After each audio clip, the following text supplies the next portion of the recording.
There is a quiet reason why so many of us feel restless, even in moments that should bring peace.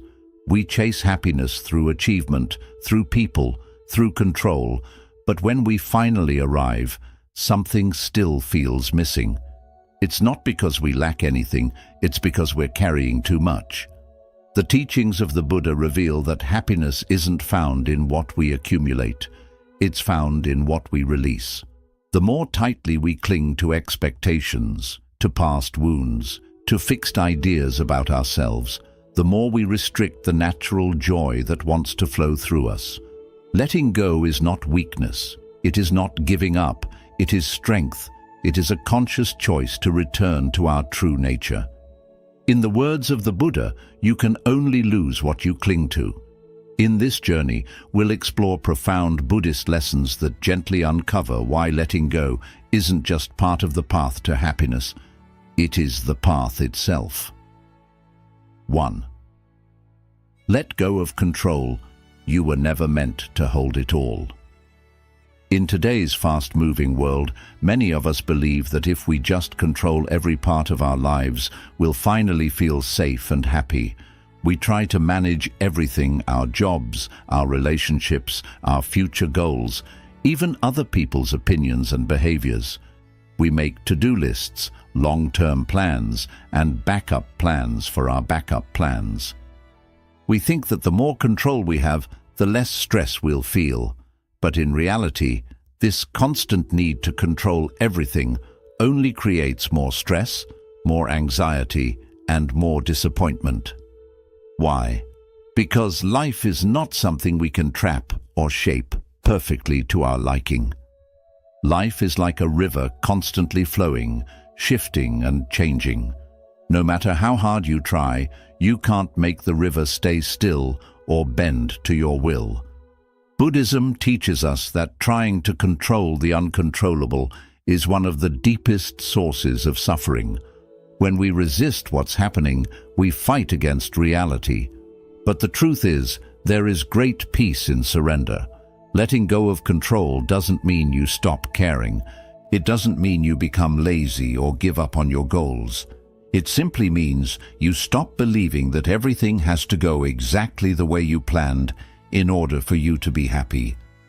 When you loosen your grip and allow life to unfold naturally, you begin to feel lighter inside. You learn to trust the flow of events, even when they don't make sense right away. You become more open to unexpected opportunities. You stop obsessing over problems and start responding to them with clarity and calm. And most importantly, you begin to live in the present moment, not trapped in fears about the future or frustration about the past. Letting go of control is not a weakness. It is an act of strength, of maturity, of deep inner wisdom. It means choosing peace over perfection. It means understanding that true safety doesn't come from managing everything around you. It comes from trusting that whatever happens, you will be okay. And sometimes the most beautiful moments in life arrive not when everything goes according to plan, but when you allow life to surprise you. 2. Let go of the past. Your scars are part of the story, not the end. Almost everyone carries something from the past, a painful memory, a mistake, a betrayal, or a loss that still aches deep inside. Sometimes we keep replaying these moments in our minds, as if holding on to them will change what happened. But no matter how much we think about it, we can't go back and undo the past. The pain may have been real, but when we keep reliving it, we only continue to suffer. Buddhism teaches us that suffering doesn't come only from what happened to us, but from how tightly we hold on to it. The past is already gone, but our minds keep bringing it into the present, turning it into a burden we carry every day. Letting go of the past doesn't mean forgetting it or pretending it didn't hurt. It means understanding that what happened no longer has power over you unless you keep feeding it your attention. Every time you tell yourself, "I should have done better," or "I'll never recover from that," you're giving the past permission to shape your identity. But the truth is, you are not your pain. You are not your mistakes. You are not what happened to you. You are what you choose to become now, in this moment. Buddhism encourages us to practice acceptance, to agree with what hurt us, but to stop fighting against it. Accept that the pain existed. Accept that it changed you. But also accept that you no longer need to carry it like a weight on your shoulders. When you stop identifying yourself by your wounds, you begin to see that they were only one part of your story, not the whole book. Just like the lotus flower grows from muddy water, your growth often comes from the very places where you were broken. Letting go of the past is not about erasing your story. It's about choosing not to be trapped by it anymore. You can look back with compassion and say, "That part of me was hurting, but I'm healing now." You can honor your journey without letting your past define your future.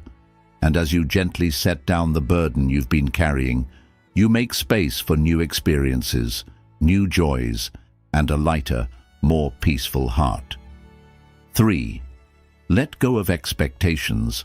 The world doesn't owe you your ideal version of it. One of the quietest ways we suffer is through our expectations. We carry around an invisible list of how life is supposed to be, how people should treat us, how our efforts should be rewarded, how quickly success should arrive, and how smoothly our days should unfold. And when reality doesn't match those invisible hopes, we feel disappointed, frustrated, or even heartbroken. But the truth is, the world doesn't exist to fulfill our expectations. People are not always going to say the right thing. Situations are not always going to go according to plan.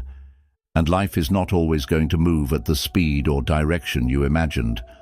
Buddhism teaches us that expectations are often the root of our suffering. When we expect something and reality gives us something else, we resist, we fight. We ask, "Why isn't this happening the way I wanted?" But peace doesn't live in the gap between expectation and reality. It lives in your ability to embrace the moment, even when it looks different than you pictured. Think about how often your stress comes not from what's happening, but from the belief that it shouldn't be happening. For example, when someone is rude, your expectation that they should have been kind makes the pain worse. When a goal takes longer than you imagined, it's not just the delay, it's the expectation of speed that creates frustration. The tighter we cling to how things should be, the harder it becomes to see and accept how things actually are. Letting go of expectations doesn't mean you give up hope. It doesn't mean you stop dreaming or having standards. It means you stop demanding that the world obey your version of it. It means replacing the question, "Why isn't this happening the way I want?" with "What is life trying to show me right now?" It's about replacing control with curiosity and disappointment with acceptance. When you release your expectations, something beautiful happens. You begin to appreciate what's in front of you instead of mourning what's missing. You become more open to surprises, to learning, to being shaped by life, rather than constantly trying to shape it. And with that openness comes peace, not because everything is perfect, but because you're no longer wasting energy wishing it was. Let go of the shoulds. Let go of the rigid ideas of how things must unfold. Life will not always follow your script, but it is still full of meaning, wonder, and quiet beauty if you're willing to see it as it is not just as you expected it to be. 4th, let go of attachment. The more you cling, the more you suffer. We are born into this world with open hands, yet as we grow, we begin to close our grip around the things we think we need to be happy. We cling to people, possessions, titles, outcomes, and even emotions. We say, "This is mine, this must stay, this must never change." And so we hold tightly, fearing loss, fearing change, fearing anything that might take what we love away from us. But the deeper truth revealed by Buddhist wisdom is that all things are impermanent, nothing lasts forever, Not your youth, not your job, not your loved ones, not your successes, not even your pain. Everything you see, everything you touch, everything you hold in your heart is in a constant state of change. When we fail to see this, we suffer. We become afraid of losing what we have, or broken when it inevitably slips away. The problem isn't that things change. The problem is that we expected them to stay. Attachment says, "I need this to feel whole." It creates a false belief that our happiness depends on keeping certain things close. But clinging is like trying to hold water in your hands. The tighter you squeeze, the faster it escapes. Buddhism doesn't ask us to stop loving or caring. It doesn't tell us to abandon joy or reject beauty. It teaches us to love more freely without chains. It invites us to hold things gently, knowing they are not ours to keep, but ours to experience. It reminds us that true peace doesn't come from locking things in place. It comes from flowing with life's natural rhythm of gain and loss, of coming and going. Imagine sitting by a river, watching leaves float by. Each leaf is a moment, a person, a chapter, a feeling. When we're attached, we try to grab the leaf and keep it. But the river keeps flowing, and when we refuse to let go, we get dragged. We suffer because we're not letting the current move. But when we sit with open hands, when we watch the leaf float by and smile with gratitude instead of fear, we align with the truth of impermanence. We accept that nothing stays, and we become free. This doesn't mean you stop loving the people in your life. It means you stop trying to possess them. It means you don't build your identity around things that can be taken away. You learn to love deeply without trying to trap the moment. You learn to care without fear. You learn to appreciate without clinging. And this kind of love, open, aware, present, is far more beautiful than the kind that comes from fear of loss. Letting go of attachment allows you to live with more joy, not less.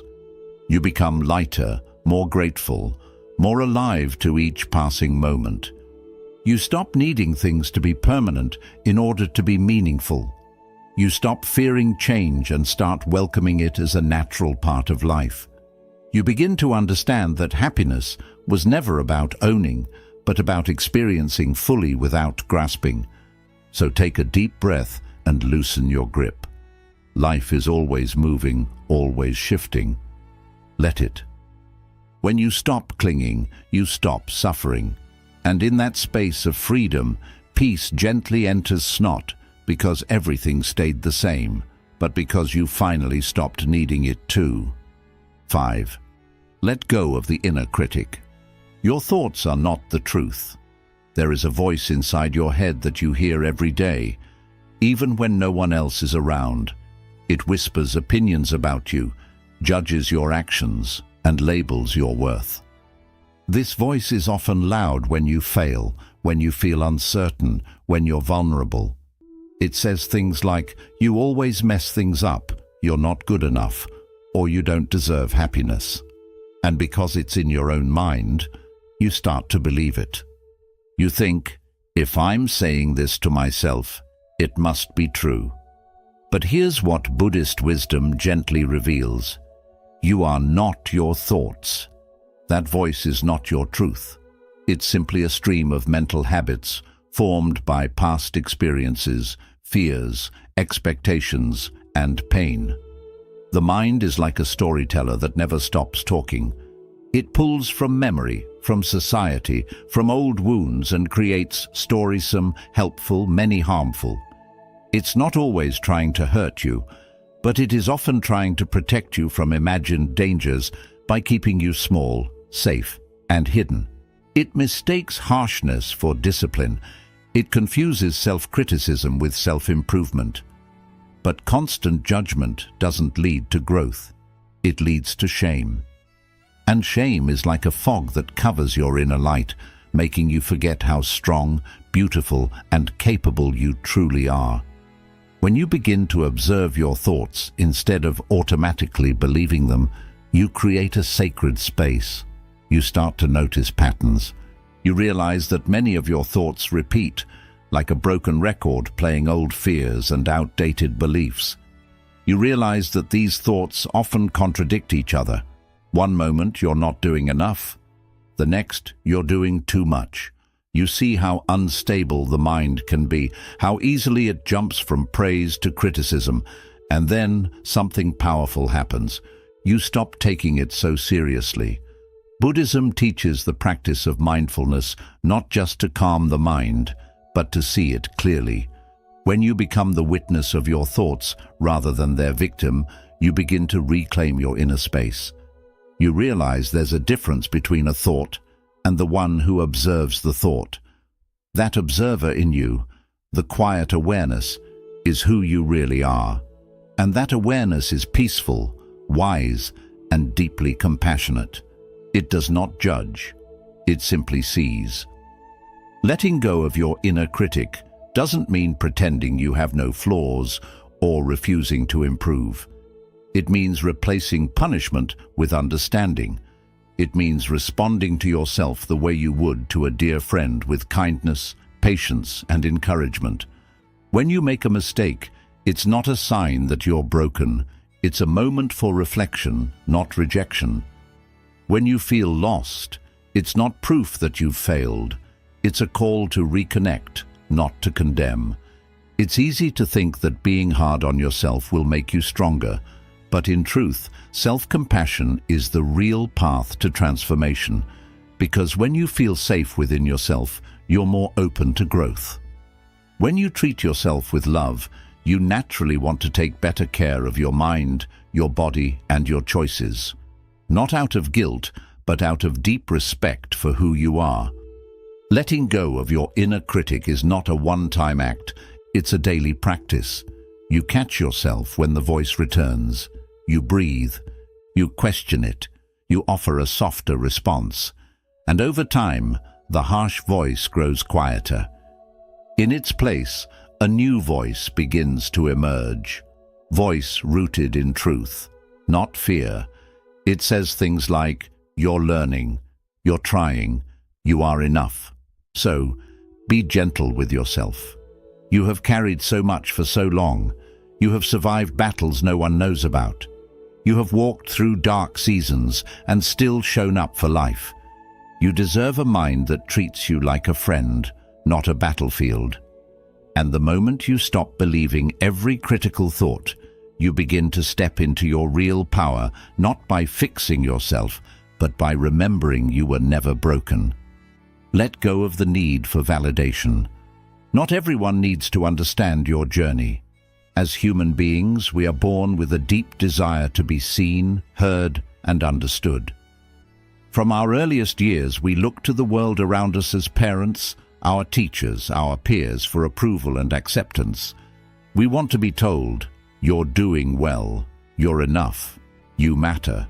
And while this is a natural longing, if we're not careful, it can become a silent chain around our spirit. We begin to live not for ourselves, but for the eyes of others. We shape our choices, our appearance, our dreams, and even our personality to please the people around us. We start performing, editing, and adjusting ourselves just to avoid judgment or rejection. But the deeper truth is this: not everyone will understand you. Not everyone will agree with your path. Not everyone will see your worth, your pain, your efforts, or your growth. And that's okay. You were never meant to fit into every frame. You were never meant to be understood by every mind. Buddhism teaches that clinging to the approval of others is just another form of attachment tone that slowly eats away at your peace. When you tie your self-worth to someone else's validation, you give them power over your joy. You become like a leaf in the wind, drifting wherever other people's opinions blow. And in the process, you lose sight of your own center. Letting go of the need for validation does not mean becoming cold or disconnected. It means learning to walk through the world anchored in your own truth. It means recognizing that your value doesn't rise or fall with praise or criticism. It means choosing your path because it aligns with your soul, not because it will win applause. When you live this way, something shifts inside you. You no longer need to convince anyone of your worth. You don't need to explain your every choice.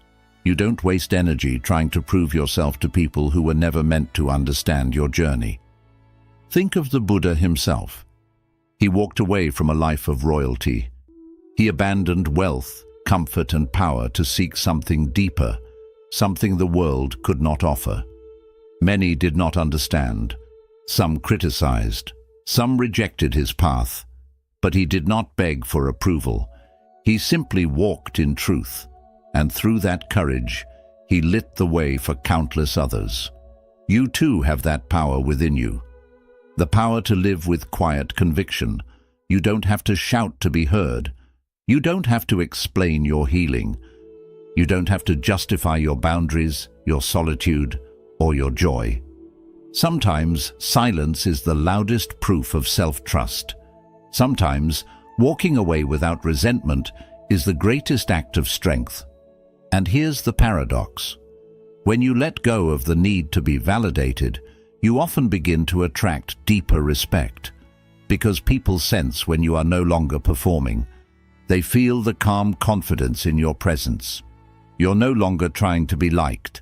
You're simply being real, and that authenticity is magnetic. But even if the world never sees your full depth, you must see it for yourself. You must become your own witness, your own supporter, your own safe place. This doesn't mean you isolate yourself. It means you learn to stand firmly in your inner knowing, even when the outside world offers nothing but silence. You begin to offer yourself the kind words you once waited to hear from others. You stop asking, "Do they understand me?" and start asking, "Do I understand myself?" Letting go of the need for validation is not about becoming indifferent. It's about becoming free.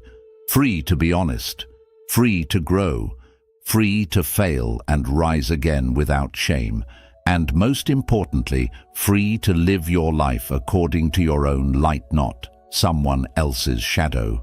So if you feel misunderstood, take a deep breath. You are not lost. You are simply walking a path that was meant for your feet alone. Keep walking, keep growing, keep shining, even if no one claps. Because your journey is sacred and your peace is too important to place in someone else's hands. 7. Let go of the idea that you must find yourself. You were never lost. So many of us walk through life with the quiet belief that we are missing something, that we are incomplete, that we must go on a long, exhausting search to find ourselves, as if we are buried treasure hidden beneath the surface waiting to be discovered. We look outward, we travel far. We consume books, chase experiences, and compare our lives to others, all in the hope that one day we'll finally feel whole. We ask questions like, who am I really? And what is my purpose? And when the answers don't come easily, we feel more lost than ever. But the teachings of Buddhism invite us to stop looking outward and start returning inward. They offer a radical, liberating truth. You do not need to find yourself. What has happened you were never that your true self has been covered layer by layer by years of conditioning, fear, expectation, and noise. You've been told who you're supposed to be. You've been taught to wear masks. You've been pushed to chase goals that were never really yours. And in the process, you've simply forgotten the quiet essence of who you are. Letting go of the idea that you must find yourself is not about giving up.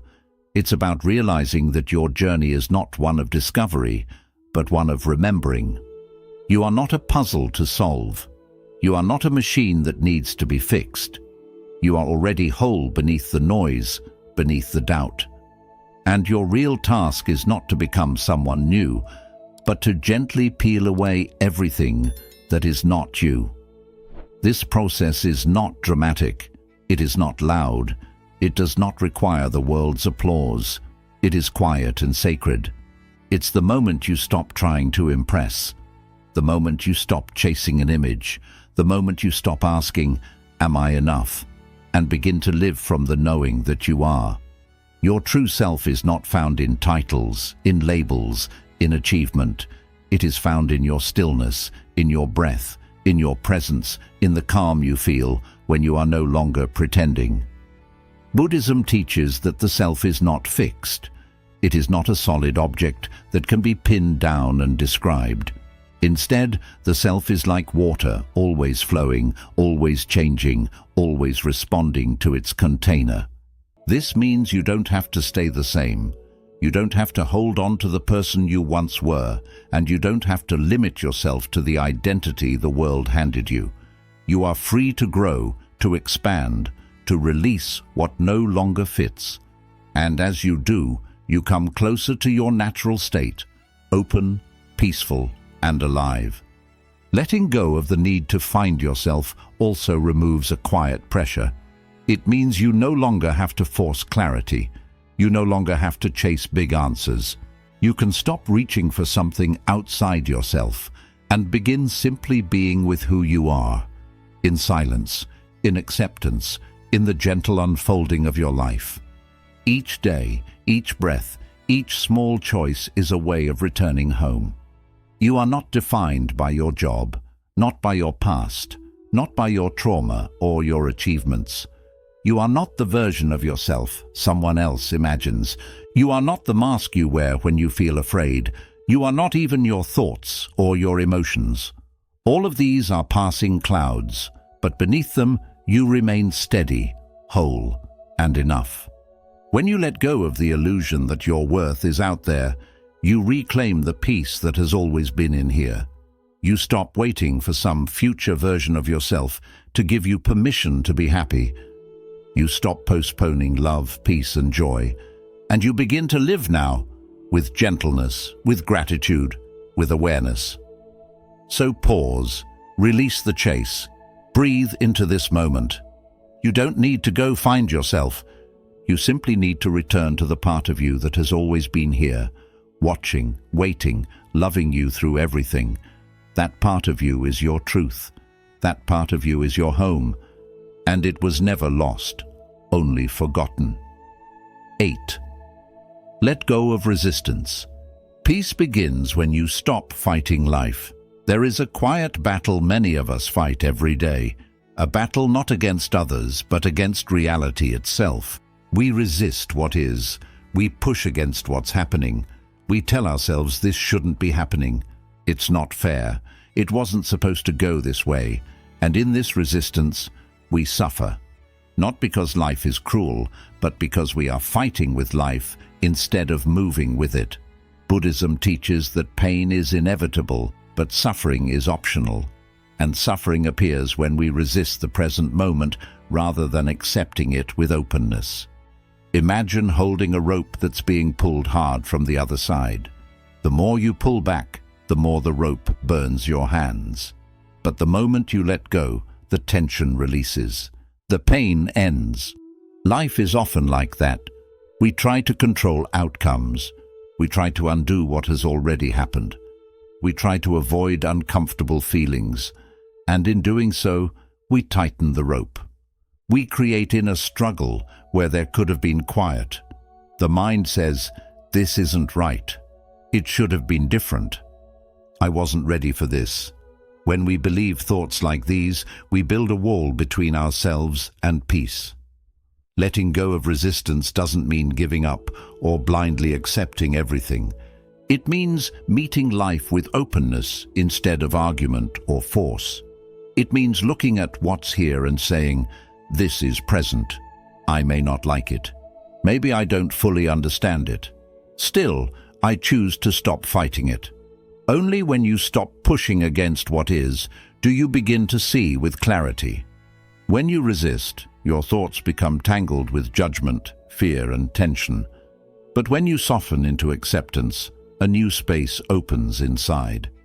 In that space, healing can begin, clarity can grow, and wisdom can quietly guide your next steps.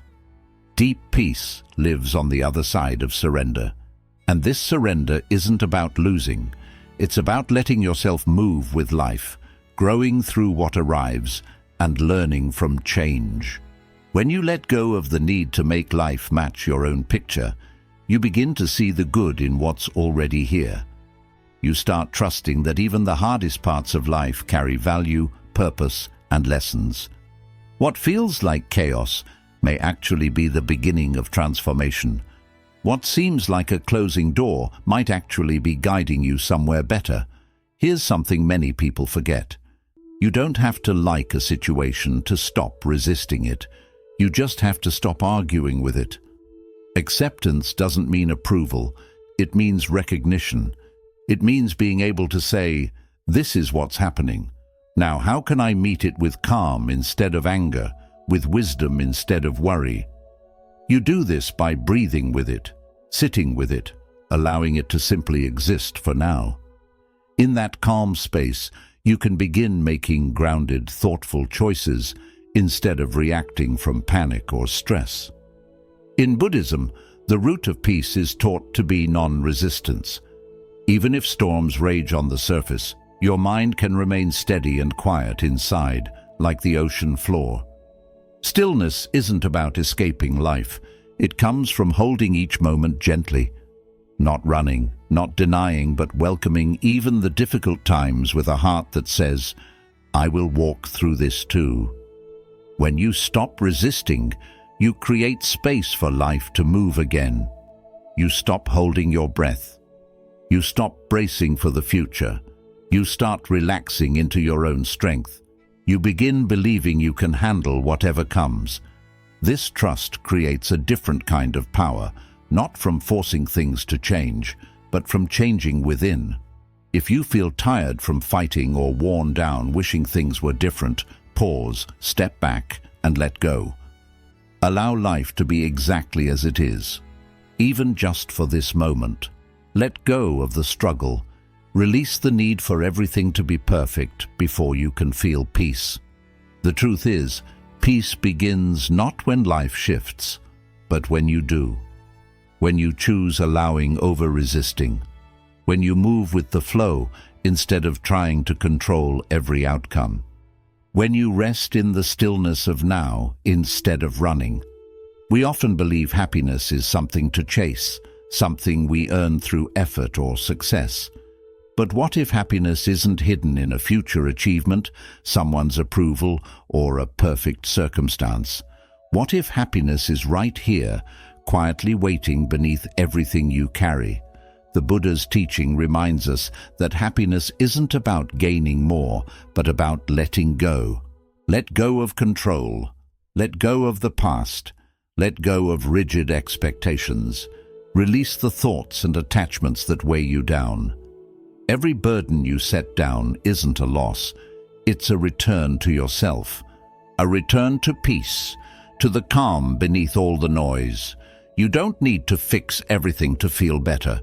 You don't have to wait for a perfect life to feel free. You just need to loosen your grip. Begin unlocking the chains you've placed around your own heart. Trust that letting go isn't giving up. It's creating space. Space for healing, space for growth, space for being fully present. In that space, your truest self, untouched by pain, fear, or failure, comes alive again. You weren't meant to carry the world. You are here to live with lightness, clarity, and love. That begins not by holding on tightly, but by releasing what no longer supports you. The more you let go, the more life flows. The more you trust, the more peace arrives. The more you surrender, the more you remember. You were never broken, only covered up. So walk gently now. Be kind to yourself. Let go little by little. Watch how happiness, like sunlight breaking through clouds, begins to shine where heaviness once lived, not as a reward, but as your true nature, the state you were always meant to return to. Happiness isn't what you receive when life becomes easy. It's what you uncover when you stop needing life to be different.